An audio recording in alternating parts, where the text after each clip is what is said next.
Our yard is a smorgasbord, or the good and the bad of having a large yard. Springtime through fall, I'm able to cut colorful flower stems and keep them in water for up to 3 days. Of course, this excludes dandelions. We have a few perennials that we plant in the late spring. If there's a good sale on hydrangeas and chrysanthemums, I'll buy a few and find perfect spots for them to thrive.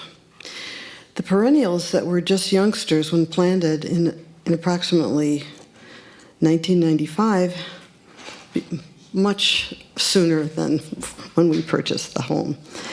They've given out amazing colors until the heat of summer. In mid-spring, I'll snip a combination of gold and purple iris, including a few tall leaves. The peripheral of the yard is edged in daylilies and several kinds of hostas. The first week in May, lily of the valley bloom, and every other day I amass bunches of these little white clusters of bells. Our oldest granddaughters enjoy picking bouquets to distribute. The problem with these flowers is that they have taken over at least 4 square yards and choke out traveling vines and fresh green grass. Little by little, we see monarch butterflies, yellow and black swallowtails, and red admirals.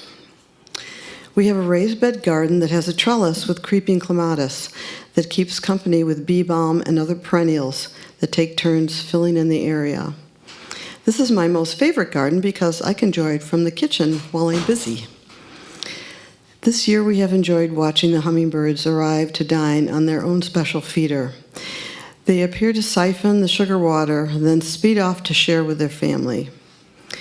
In addition to these petite birds, cardinals, blue jays, robins, sparrows, and occasional wood ducks come to claim the oaks, lindens, and evergreens. What we've been honored by this summer is a family of wild turkeys that ramble around the backyard, even became bold enough to roost on the deck railing as if they owned it. Last but not least, when the trees lose most of their leaves, our reward for amassing the fall leaves, our view cuts past the barren, tall branches to see many spectacular sunsets.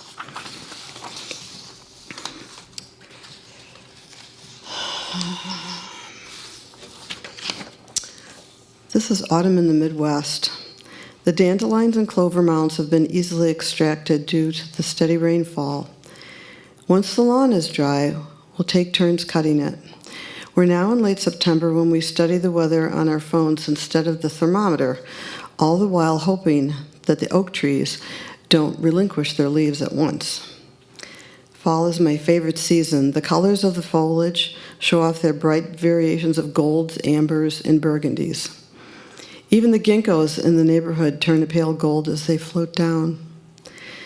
Once finished with the disrobing of the dense, tall trees, we'll be able to witness the spectacular sunsets that have been hiding behind the giant oaks. We'll also see hawks circling the skies for a midday meal, and some wood ducks perched on a sturdy branch. The cardinals and blue jays will continue to outshine the robins and sparrows.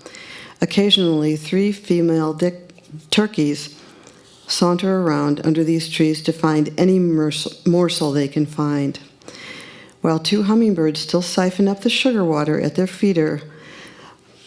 It's just outside our window to prepare for a long journey south. I think I have one other one.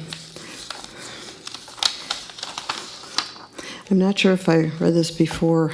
This was for something that happened in the winter of 2019-2020. It was a women's rally. It's called SOS.